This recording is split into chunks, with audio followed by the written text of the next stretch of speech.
Welcome to Front Office Pros. Today, we've got an exciting episode because NFL is here. We saw a bunch of NFL games that happened on Sunday, and we're here to break down some waiver wire Week 2 priorities. Hike! And Joe, we're going to be specifically talking about free agency acquisition budget. I know that's something that you and I both heavily prioritize in leagues that we're in. So let's talk about the number one guy. We're talking about five of the guys that we want to be talking about here. Number one, tight end Isaiah Likely of the Baltimore Ravens. We're looking at ESPN rostership, and we're looking at 9.7% rostered. So not very rostered, Joe. He had a great game in the first game of the season. He had 12 targets, 9 catches, 111 yards, and 1 touchdown. So, Joe, as far as your percentage of FAAB, how much percentage are you spending in order to acquire Isaiah Likely? Yeah, are we talking about like a typical $100 FAAB spend or? Yeah, we could look at it that way. Okay. So I would say I'd say probably 25 to 30% of the FAAB then. Wow. Okay, what makes you say that? Just because, we talk about it this early in the season is the time to kind of do those FAAB dumps. And just looking at this Baltimore Ravens offense, we had heard, reports at a camp was Isaiah Likely was possibly looking like the wide receiver 2 of this offense. That's not necessarily, the second tight end to Mark Andrews. I get Mark Andrews was drawing a ton of coverage and leaving Isaiah Likely, underneath. Who's to say that doesn't keep happening moving forward? But I think Isaiah Likely has a role in this offense carved out. And, the early weeks here are the chance to spend the FAAB dollars and get a difference maker. I would say I'm struggling with this one. I would say I'm vacillating between, I'm thinking probably around 20%. Because it was week 1, and sometimes week 1, like you saw with Puka, it could be a huge impact on your team. In other ways, it could be a farce. And the question is the role of Mark Andrews. We saw Mark Andrews had the car accident. Mark Andrews is still recovering from the season-ending injury he had last year. So the question is, what's going on with Mark Andrews? Mark Andrews, even when he did get the ball, looked almost kind of unathletic almost at that point. But as we kind of looked into it, I mean, the Ravens were prioritizing him, which allowed Likely to get open. And so that's where it's like, okay, will those defenses continue to give those looks? The one benefit for Likely is I feel like he's kind of the wide receiver 2 in the offense because we saw him. Right. They ran a lot of 12 personnel, and he was also there in 11 personnel. So it's like they were using him quite a bit. So that's where I could see someone saying, okay, I'm justified in paying up more. The tight end position is not a premium position. You had the likes. There was a lot of duds, honestly, in the tight end position. So maybe people feel like, hey, I want to spend up for this guy. That's why I'm torn. Yeah, that's what I mean. I think, you and I aren't too far off. If you go 20, 25%, I think it's a good amount. I just, as the coming weeks go, we just know there's less and less exciting players on the waiver wire. And if Isaiah Likely is out there, with Mark Andrews' injury histories and his inability to stay on the field as well, Isaiah Likely could be a great return on your investment, as we get deeper into the season. If Mark Andrews happens to go down, we just know that the tight end role has a role in this Baltimore Ravens offense. And if it's, Isaiah Likely all by himself, we saw last year what that could mean. Are you enjoying this episode so far? Well, if you are, subscribe to our YouTube channel, smash that like button, and hit the notification bell for upcoming videos. We do videos throughout the year, so you're not going to want to miss what we have in store. So let's talk about the second player that we've got our eyes on.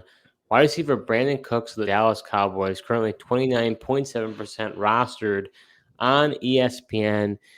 He had 7 targets, 4 catches, 40 yards, and a touchdown for the Dallas Cowboys. Joe, I think people were expecting Brandin Cooks to have more of an impact last year. He did have 8 touchdowns, but he only had 657 yards receiving. So what do we think about Brandin Cooks? Is this a guy that we should be prioritizing, and how much? I don't know how much I would prioritize Brandin Cooks because – I just feel like, last year he was mainly fantasy relevant because he scored 8 touchdowns. I know happened to get another touchdown week 1 here, but he's just so touchdown dependent that if he doesn't find the end zone, you're going to be vastly disappointed in him. And he didn't have the biggest target share in this offense. I know Cowboys didn't really have to throw it. He was in a blowout win. So I do think he's, worth keeping an eye on, or potentially even, going ahead and add him. I'd probably go maybe 10% for him. Not looking to go crazy for Brandin Cooks, but I do think he's, interesting, as Cowboys really don't have a solidified wide receiver 2 option behind CeeDee Lamb. Well, then the question too is, how significant is Jake Ferguson's injury? Yeah, because he is a big part of that offense. Now we've seen Dallas kind of plug in tight ends. I don't know what it is about their system. They have a knack for it, right? yeah. You had even back when it was Blake Jarwin, and then you had Dalton Schultz. Dalton was Schultz. Right there. Yeah. Right. Now you got Jake Ferguson. There's Luke Schumacher, the former second-round pick out of Michigan. Does he now kind of get that chance? But they don't have a lot of options, so it might be an opportunity for Cooks to step up. I probably don't go as much as you. I'd say 5% or less. Maybe I go a little bit more if maybe I have Puka or someone who seems to be having some injury ailments and I need a receiver, then I might be willing to spend more. Yeah, I just think it's tough because I think everyone's excited for these week 1 waiver wire claims, where I feel like guys might go a little bit. People are more willing to spend money because they have more money to spend. So I don't, if you really want Cooks, I don't know if 5% is going to get it done for you. So let's go for this next guy who's in our top 5 list here of players that we got our eye on. Wide receiver Tyler Johnson of the LA Rams. Yes, I know you probably haven't heard of him because he's 0% rostered in ESPN, and he was 0% rostered in Sleeper. So this guy's really flying on the radar here. But he had I'd say a fairly nice game on Sunday night. He had 7 targets, 5 catches, 79 yards, no touchdowns. Joe, it seemed like he was getting more and more targeted, with Puka Nacua no longer in the game. And we don't know. I mean, Puka had to get carted off. He had this knee issue during the, training camp, time. So we don't know the significance. And although Kupp is probably the main driver of the offense, we saw that there's plenty of room for somebody else. Is Tyler Johnson kind of that heir apparent possibly? And how much would you spend for him? Yeah, he's a guy I probably might just go 5% on. So you would actually put something on. You feel like you would take him. Possibly, especially if I'm I have Puka Nacua. I think he could be worth the flyer because there's somebody else that has to be involved in this offense. We did see Colby Parkinson utilized quite a bit from the tight end position. There's also Demarcus Robinson there as well to garner targets. So I just don't know if this was almost like a game plan specific thing with Tyler Johnson. There's a chance it might be because I feel like McVay just kind of plays matchup and gets guys open that way. So I wouldn't go crazy, but I think he could be an interesting speculative add. It's a guy that we've seen, with the Tampa Bay Buccaneers show flashes, never really put much together, mainly when Tom Brady was there at the quarterback. And honestly, I think that's why he's no longer in Tampa Bay. My only question is, I think I'd say 0. Because for me, it's like, who am I dropping to pick him up right now? Well, I think, if you got a, player that's out or an IR spot, or maybe honestly, if you want to go by week 1 reactions, maybe you took a flyer on a guy like Dontavian Wicks, who there's a lot of, speculation on. Jordan Love is injured.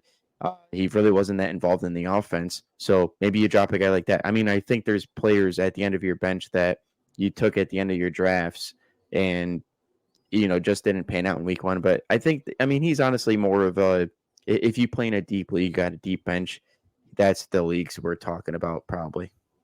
All right, let's talk about our 4th player that we got our eye on. Wide receiver Wan'Dale Robinson of the New York Giants. Ended up having 12 targets, 6 catches for 44 yards. So in PPR leagues, he got quite a bit of points just for the fact that he got targeted so much. And then he got 6 catches. So, ultimately a 10.4 game out of a guy who more than likely didn't start for you because he wasn't rostered all that much, only 6.9% in ESPN leagues. So, Joe, how much are you putting down to get Wan'Dale Robinson?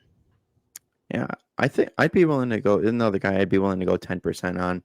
Wow. I've had my eye on Wan'Dale Robinson. He's the guy that I didn't end up drafting at the end of drafts, but I've been watching him. I wanted to see how he did week 1, and as long as this guy's healthy, I think he will garner some targets in this offense. And let's face it, the Giants didn't look very good. I think they're going to be playing from behind quite a bit, so they're going to need to pass. Daniel Jones is going to have to throw it to somebody outside of Malik Neighbors. And we've seen, flashes of Wan'Dale Robinson while he is healthy and on the field that he has been pretty productive fantasy wise. So I think the fact that he garnered 12 targets as well in week 1 is pretty encouraging. Interesting. I probably would say 0 as well. Just because I think I don't want to spend too much of my FAAB early, and I would want to wait early. Don't listen to Steve. Spend it early because there's not going to be players late in the season to spend the money on. Spend early. I'm a firm believer in spending FAAB early. Don't save it because as the weeks go on, there's going to be less and less interesting players out there. Spend your money early. Interesting. I don't know if I see the appeal that you do. I mean, 12 targets, there's no denying the 12 targets. I had found Wan'Dale Robinson appealing before week 1 started, and then the fact that he got 12 targets kind of affirmed what I was speculating. Interesting. See, I think for me, it's not that I don't want to spend. It's just I may be more interested in the players that end up getting dropped, and I'll take those people who didn't perform. Well, sure, yeah, you gotta also watch out for the players that are dropped. That's a good tip. Yeah, that's where for me it's like, okay, you picked up Wan'Dale Robinson, but you dropped Dontavian Wicks. I might say, you know what, I'll stash Wicks for the next few weeks when Jordan Love comes back. It could turn out pretty well. So to me, I like the kind of. I would rather have Wan'Dale Robinson over Wicks because Wicks needs an injury to get elevated to fantasy relevance. Right now, Wan'Dale Robinson is fantasy relevant. He had a pretty good target share. It might be a bad Giants offense, but he had a pretty good target share of it.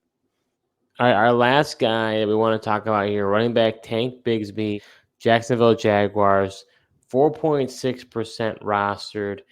He ended up having 12 attempts for 73 yards, averaged 6.1 yards per carry, which I know was only 12 attempts, but we have to remember that Tank Bigsby was, for over 17 games last year, he had 50 attempts and he averaged 2.6 yards per rush. So compared to 6.1, looked like a completely different player, Joe. It felt like he was worthwhile to talk about. So how much FAAB are you putting down for Tank Bigsby? Yeah, I'd be comfortable. I'd probably go 5% on Tank Bigsby. Especially, honestly, if you're a Travis Etienne owner, you might want to go ahead and add this guy because it looks like a 50-50 timeshare, which could be, discouraging if you're not the Travis Etienne owner, just because I don't know exactly, his workload. And he doesn't, if you're playing PPR, he didn't get any targets. So not really in the passing game, but both Etienne and Bigsby got 12 carries. And honestly, Bigsby at times looked like the more explosive player in this game.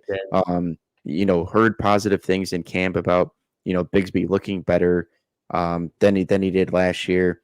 So if he starts to get the trust from this coaching staff, I mean, it'll be interesting to see how the rest of the season plays out in terms of the split with Etienne and Bigsby going forward. Yeah, I mean, at the end of the day, I would look at maybe going 10%. This is the type of guy that I'm kind of interested in because the reason being is if you have Etienne, he's a guy I'm like, man, I would really want Bigsby as a handcuff because if Etienne gets injured, this is a guy who goes for like 40, 50, right? He goes for a ton. So if you've got the bench spot, take the spot and go and get Bigsby, in my opinion. Yeah, I mean, I definitely think it makes sense for the ETN owners. I think it could be tough for, people that don't necessarily have, because I don't know if Bigsby looked good. Yes, I just don't know if he's going to be that kind of that league winner type if he does get the full-time role. If you agree with me, though, that let's say, I don't know, next week ETN has a serious injury, you would say that Bigsby probably gets 40, 50% FAAB, if not more. Possibly. I don't know. It depends. It depends on how much. I mean, Bigsby was pretty much an afterthought until this week, even despite the positive reports. So theoretically, 40 to 50 might not be out of the question. I personally probably wouldn't do it, but I guess the path is there. So that does it for our week 2 waiver wire priorities. Hopefully that helps you as you think about how much FAAB you want to spend to get those players. Thank you so much for tuning in, and until next time.